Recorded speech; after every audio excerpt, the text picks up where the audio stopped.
ഈ വീഡിയോയിലുള്ളത് ഞാൻ എങ്ങനെയായിരുന്നു എൻ്റെ കുക്കിംഗ് വീഡിയോസ് എല്ലാം ഷൂട്ട് ചെയ്തിരുന്നത് എന്നതിൻ്റെ ഒരു ചെറിയ രൂപമാണ്. അപ്പോൾ നമുക്ക് നേരെ വീഡിയോയിലേക്ക് കിടക്കാം. ഞാൻ ഓൾറെഡി കുക്കിംഗ് വീഡിയോ ഷൂട്ട് ചെയ്തുകൊണ്ടിരിക്കുന്നതിൻ്റെ കൂടെ തന്നെ പെട്ടെന്നൊന്ന് ഷൂട്ട് ചെയ്തതാണ്. ഡേ ലൈറ്റിലും നൈറ്റിലും എങ്ങനെയാണ് ഷൂട്ട് ചെയ്തത് എന്നും കൂടി കാണിക്കാം. അപ്പോൾ ഇന്നത്തെ വീഡിയോ ഇഷ്ടമായാൽ ലൈക്ക് ചെയ്യാനും ഷെയർ ചെയ്യാനും ഒന്നും മറക്കരുത്. ഇതുപോലെ ഇൻട്രസ്റ്റിംഗ് ആയിട്ടുള്ള പുതിയ വീഡിയോസ് കാണാൻ ജിൻജൂസ് യമ്മി ആർട്സ് സബ്സ്ക്രൈബ് ചെയ്യാനും മറക്കരുത്. ഞാൻ കുക്കിംഗ് വീഡിയോസ് മാത്രമല്ല ഷൂട്ട് ചെയ്യാറ്. എൻ്റെ ചാനൽ കാണുന്നവർക്ക് അറിയാം. ശരിക്കും എൻ്റെ യൂട്യൂബ് ജേർണി ഞാൻ സ്റ്റാർട്ട് ചെയ്തത് ഒരു കുക്കിംഗ് വീഡിയോ പോസ്റ്റ് ചെയ്തുകൊണ്ടായിരുന്നു. അന്ന് ആ വീഡിയോ ഷൂട്ട് ചെയ്തത് DSLR ക്യാമറയിലായിരുന്നു. അന്ന് ക്യാമറ ട്രൈപോഡിൽ വെച്ചിട്ടാണ് ഷൂട്ട് ചെയ്തത്. അതൊരു ബേക്കിംഗ് വീഡിയോ ആയിരുന്നു. ഇപ്പം കുറച്ചായിട്ട് എൻ്റെ കുക്കിംഗ് വീഡിയോസ് ഞാൻ എങ്ങനെയാണ് ഷൂട്ട് ചെയ്യാറുണ്ടായിരുന്നത് എന്നാണ് ഇപ്പം ഈ വീഡിയോയിലൂടെ കാണാൻ പോകുന്നത്. ഇപ്പം ഞാൻ ഷൂട്ട് ചെയ്യാറ് ഫോണിലാണ്. OnePlus ആണ് യൂസ് ചെയ്യുന്നത്. പിന്നെ ട്രൈപോഡാണ് മെയിനായിട്ടും കിച്ചണിലെ ഷൂട്ടിങ്ങിന് വേണ്ടി യൂസ് ചെയ്യാറ്. പിന്നെ ചിലപ്പം ഒരു ചെറിയ മൊബൈൽ സ്റ്റാൻഡും കൂടി യൂസ് ചെയ്യാറുണ്ട്. ഇപ്പം കണ്ടുകൊണ്ടിരിക്കുന്ന ഈ വീഡിയോസ് ഷൂട്ട് ചെയ്യുന്നത് OnePlusലല്ല, ആ ചെറിയ മൊബൈൽ സ്റ്റാൻഡിൽ വെച്ചിട്ട് എൻ്റെ സാംസങ് മൊബൈൽ ഫോണിലാണ്. കാരണം OnePlus ഫോണും ട്രൈപോഡും ഒക്കെ ഇപ്പം ബിസിയാണ്. 2 കുക്കിംഗ് വീഡിയോസാണ് ഒരുമിച്ചിപ്പം ഷൂട്ട് ചെയ്തുകൊണ്ടിരിക്കുന്നത്. സ്റ്റവിൻ്റെ 2 സൈഡിലേക്കും ട്രൈപോഡ് മാറ്റി മാറ്റി വെച്ചിട്ടാണ് ഇങ്ങനെ ചെയ്യുന്നത്. ഒരു ഫോണും ഒരു ട്രൈപോഡും മാത്രമാണ് ഇപ്പോൾ യൂസ് ചെയ്യുന്നത്. അപ്പം ഈ ഒരു വീഡിയോ കണ്ടാൽ നിങ്ങൾക്ക് ഏകദേശം മനസ്സിലാവും ഞാൻ കുക്കിംഗ് വീഡിയോ ഒക്കെ എങ്ങനെയാണ് ഷൂട്ട് ചെയ്യാറ് എന്നത്. അവിയൽ ആണ് ഇപ്പം റെഡി ആയിക്കൊണ്ടിരിക്കുന്നത്. കുക്കിംഗ് വീഡിയോ ചെയ്യുകയാണെങ്കിൽ തലേ ദിവസം തന്നെ ഞാൻ അതിന് വേണ്ടി പ്രിപ്പയർ ചെയ്യാറുണ്ട്. കാരണം ആ റെസിപ്പിക്ക് ആവശ്യമായ ഇൻഗ്രീഡിയൻസ് ഇല്ലെങ്കിൽ പിന്നെ അത് ചെയ്യാൻ പറ്റില്ലല്ലോ. ചില കുക്കിംഗ് വീഡിയോസിൽ വെജിറ്റബിൾ കട്ടിംഗ് വീഡിയോയും കൂടി ഷൂട്ട് ചെയ്യേണ്ടതുണ്ട്.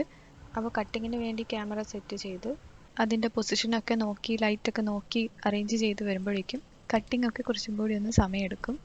ഒരു വീഡിയോ ഷൂട്ട് ചെയ്യുക എന്ന് പറഞ്ഞാൽ നല്ല ഹാർഡ് വർക്ക് ഉള്ള കാര്യമാണ്. ഒരു ചെറിയ ക്ലോസപ്പ് ഷോട്ട് വീഡിയോ ആണെങ്കിൽ പോലും ആ ഒരു ഏരിയ മൊത്തം, ആ ഒരു കൗണ്ടർ ടോപ്പ് മൊത്തം ഒന്ന് ഞാൻ ക്ലിയർ ആക്കി വെക്കാൻ നോക്കാറുണ്ട്. എപ്പോഴും ഒരു കുക്കിംഗ് വീഡിയോ ഇവിടെ നിന്ന് ഷൂട്ട് ചെയ്യേണ്ടി വരും എന്ന രീതിയിൽ തന്നെ ഈ കിച്ചൻ്റെ കൗണ്ടർ ടോപ്പ് സെറ്റ് ചെയ്യാൻ ശ്രമിച്ചിരുന്നു. കാരണം നമ്മളിപ്പോൾ ഓരോ തവണ കുക്കിംഗ് വീഡിയോ ഷൂട്ട് ചെയ്യുമ്പോഴും ഇത് ഓരോ തവണ നമുക്കിങ്ങനെ ക്ലീനിങ്ങും അറേഞ്ച്മെൻറ്റ്സും ഒക്കെ മാറ്റി മാറ്റി ചെയ്യുമ്പോഴേക്കും നമുക്ക് ചിലപ്പം കുക്കിംഗ് ചെയ്യാനുള്ള ഇഷ്ടം തന്നെ ഇല്ലാണ്ടാവും. പിന്നെ കിച്ചൺ എപ്പോഴും ആവശ്യമുള്ള സാധനങ്ങൾ മാത്രം വെച്ച് അത് റെഗുലറായിട്ട് അങ്ങനെ അങ്ങ് അറേഞ്ച് ചെയ്ത് വെച്ചാൽ നമുക്ക് കുക്കിംഗ് വീഡിയോ ചെയ്യാനും ഈ കുക്കിംഗ് ചെയ്യാനും തന്നെ ഒരു നല്ല ഇൻട്രസ്റ്റ് ആയിരിക്കും. ഈ റൈറ്റ് സൈഡിൽ റെഡി ആയിക്കൊണ്ടിരിക്കുന്നത് വറുത്തരച്ച ഫിഷ് കറിയാണ്. അപ്പം ഈ 2 റെസിപ്പീസും ഇനി എപ്പോഴാണ് എഡിറ്റിംഗ് ഒക്കെ കഴിഞ്ഞ് നിങ്ങളുടെ മുന്നിൽ വരുന്നത് എന്നറിയില്ല. കുക്കിംഗ് വീഡിയോ ഷൂട്ട് ചെയ്യുന്ന സമയത്ത് കിച്ചണിൽ നല്ല ഡേ ലൈറ്റ് കിട്ടുന്ന സമയം നോക്കിയാണ് ഷൂട്ട് ചെയ്യാറ്. ഇതിപ്പം ഉച്ചയ്ക്ക് ഒരു 12 മണി ആ സമയത്താണ് ഷൂട്ട് ചെയ്യുന്നത്. നല്ല ലൈറ്റ് ഉണ്ട് ഈ സമയത്ത്. ഡേ ലൈറ്റിലാകുമ്പോൾ നമ്മൾ കുക്കിങ്ങിന് യൂസ് ചെയ്യുന്ന വെജിറ്റബിൾസിൻ്റെ ഒക്കെ കളറ് നമുക്ക് കറക്റ്റായിട്ട് കിട്ടും. നിങ്ങളിപ്പോൾ ഈ കാണുന്ന കുക്കിംഗ് വീഡിയോസൊക്കെ കുറച്ച് സമയത്തിൻ്റെ ഉള്ളിൽ തീരുന്ന കുക്കിംഗ് വീഡിയോസ് ആയിരിക്കും. എന്നാൽ അത് ചെയ്യാൻ വേണ്ടി ഒത്തിരി സമയം ഷൂട്ട് ചെയ്യേണ്ടി വരാറുണ്ട്. ഇപ്പം കേക്ക് ബേക്കിംഗ് വീഡിയോസൊക്കെ ആണെങ്കിൽ കുറഞ്ഞത് 1-1.5 മണിക്കൂറോളം ആ വീഡിയോ ഷൂട്ട് ചെയ്യേണ്ടി വരാറുണ്ട്. എന്നാൽ ആ വീഡിയോ നിങ്ങൾ കാണുന്ന സമയത്ത് 5 മിനിറ്റോ അല്ലെങ്കിൽ കൂടിപ്പോയാൽ ഒരു 10 മിനിറ്റിൻ്റെ ഉള്ളിൽ തീരുന്ന വീഡിയോസ് ആയിരിക്കും. പിന്നെ ആ 1-1.5 മണിക്കൂറുള്ള വീഡിയോ എഡിറ്റിങ്ങിലൂടെ 10 മിനിറ്റ് ആക്കി ചുരുക്കി ഡബ്ബിങ്ങും എല്ലാം കഴിഞ്ഞ് നിങ്ങളുടെ മുന്നിലേക്ക് എത്തുമ്പോഴേക്കും ഒരുപാട് സമയമെടുക്കും. ഇപ്പോൾ സബ് ടൈറ്റിൽ ഉണ്ടെങ്കിൽ അതിലും കൂടുതൽ സമയമെടുക്കും. വീഡിയോ എഡിറ്റിംഗ് ഒക്കെ കഴിഞ്ഞതിന് ശേഷമാണ് ഡബ്ബിങ് ചെയ്യാറ്. സ്പോട്ട് ഡബ്ബിങ് ചെയ്യുന്നതായിരിക്കും നല്ലത്.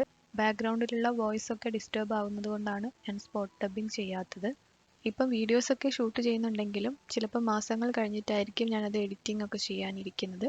ഇതിൽ നമ്മൾ കുക്ക് ചെയ്യുന്ന സമയത്ത് എത്ര ഉപ്പ് ചേർത്തു, എത്ര മുളക് പൊടി ചേർത്തു, അതൊക്കെ നമുക്ക് പെട്ടെന്ന് മനസ്സിലാക്കാൻ കുക്കിംഗ് ചെയ്യുന്നതിൻ്റെ മുന്നേ തന്നെ ഇൻഗ്രീഡിയൻസിൻ്റെ മെഷർമെൻ്റ് എല്ലാം നോട്ട് ചെയ്ത് വെക്കാറുണ്ട്. സ്പോട്ട് ഡബ്ബിങ് ചെയ്യുകയാണെങ്കിൽ ഇതിൻ്റെ ഒന്നും ആവശ്യമില്ല. പിന്നെ രാത്രി ഷൂട്ട് ചെയ്യുകയാണെങ്കിൽ ആ രീതിയിൽ ക്യാമറ സെറ്റ് ചെയ്യാറുണ്ട്. ഫോണിൻ്റെ ഫ്ലാഷ് ലൈറ്റ് മാത്രം യൂസ് ചെയ്താണ് ഇപ്പം ഈ വീഡിയോ ഷൂട്ട് ചെയ്യുന്നത്. ഇതിൻ്റെ ഇനി വരാൻ പോകുന്ന റെസിപ്പിയാണ്. ബ്രൊക്കോളിയുടെ ഒക്കെ ഈ ഗ്രീൻ കളറ് കറക്റ്റായിട്ട് കിട്ടുന്നത് ഈ ലൈറ്റിൽ മാത്രം ഷൂട്ട് ചെയ്യുമ്പോഴാണ്. അതുകൊണ്ടാണ് കിച്ചണിലെ ബാക്കിയുള്ള ലൈറ്റെല്ലാം ഓഫ് ചെയ്ത് ഈ ഫോണിൻ്റെ ഫ്ലാഷ് ലൈറ്റ് മാത്രം യൂസ് ചെയ്ത് ഷൂട്ട് ചെയ്യുന്നത്. നൈറ്റ് ഷൂട്ടിങ്ങിൽ നമ്മൾ ഈ കുക്കിങ്ങിന് യൂസ് ചെയ്യുന്ന സ്പൂണിൻ്റെയും നമ്മുടെ കൈൻ്റെയും ഒക്കെ നിഴൽ വരാണ്ട് ശ്രദ്ധിക്കാറുണ്ട്. പിന്നെ ഫോണിൽ ഷൂട്ട് ചെയ്യുമ്പം ഫോണിലേക്ക് അധികം ചൂട് തട്ടാൻ പാടില്ല. ചൂട് തട്ടിക്കഴിഞ്ഞാൽ ഫോണിൻ്റെ ബാറ്ററി പെട്ടെന്ന് ഹീറ്റാവും. അപ്പോൾ അത് ശ്രദ്ധിക്കണം. ഫോണ് ഡാമേജ് ആവാനുള്ള ചാൻസ് ഉണ്ട്. അപ്പം അതുകൊണ്ടാണ് കുറച്ചൊക്കെ ക്യാമറ ബാക്കോട്ട് അധികം ചൂട് തട്ടാത്ത രീതിയിൽ സെറ്റ് ചെയ്ത് വെക്കുന്നത്. പിന്നെ ചെറിയൊരു ക്ലോസപ്പ് ഷോട്ടൊക്കെ ആണെങ്കിൽ അത് കഴിഞ്ഞ പാടെ തന്നെ ആ ചൂടിൽ നിന്ന് ഫോണ് മാറ്റി വയ്ക്കാറുണ്ട്.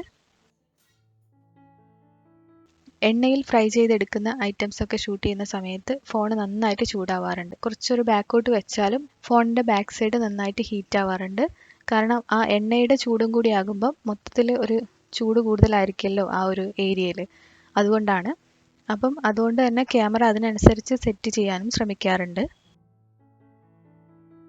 അപ്പം ഇങ്ങനെയൊക്കെയായിരുന്നു ഞാൻ എൻ്റെ കുക്കിംഗ് വീഡിയോസ് ഷൂട്ട് ചെയ്തത്. ഇത്രയും എഫേർട്ട് എടുത്ത് ചെയ്തിട്ടും ചിലപ്പം വീഡിയോ പോസ്റ്റ് ചെയ്താലും വ്യൂസ് ഒന്നും ഇല്ലാത്തത് കാണുമ്പോൾ ശരിക്കും വിഷമമാവാറുണ്ട്. ഞാൻ ഇതിനു മുന്നേ ഒരു വീഡിയോയിൽ പറഞ്ഞിട്ടുണ്ട്, ഞങ്ങൾ ഇവിടുന്ന് വെക്കേറ്റ് ചെയ്തു. ഈ കിച്ചൺ ഞാൻ എന്നും മിസ് ചെയ്യും. അപ്പോൾ ഞാൻ അവിടെ നിന്ന് പോരുന്നതിൻ്റെ മുന്നേ തന്നെ എപ്പോഴെങ്കിലുമൊക്കെ ചെയ്യണമെന്ന് വിചാരിച്ചിരുന്ന കുറച്ച് റെസിപ്പീസും കൂടി ഷൂട്ട് ചെയ്ത് വെച്ചിട്ടുണ്ട്. ഞാൻ ആദ്യമായിട്ട് കുക്കിംഗ് വീഡിയോ സ്റ്റാർട്ട് ചെയ്ത അതേ സ്ഥലത്ത് നിന്ന് തന്നെ ഇങ്ങനെയൊരു വീഡിയോയും കൂടി ഷൂട്ട് ചെയ്യാമെന്ന് വിചാരിച്ചു. സമയം കിട്ടുന്നതിനനുസരിച്ച് ആ വീഡിയോസ് എല്ലാം ഞാൻ പോസ്റ്റ് ചെയ്യാം. Thank you.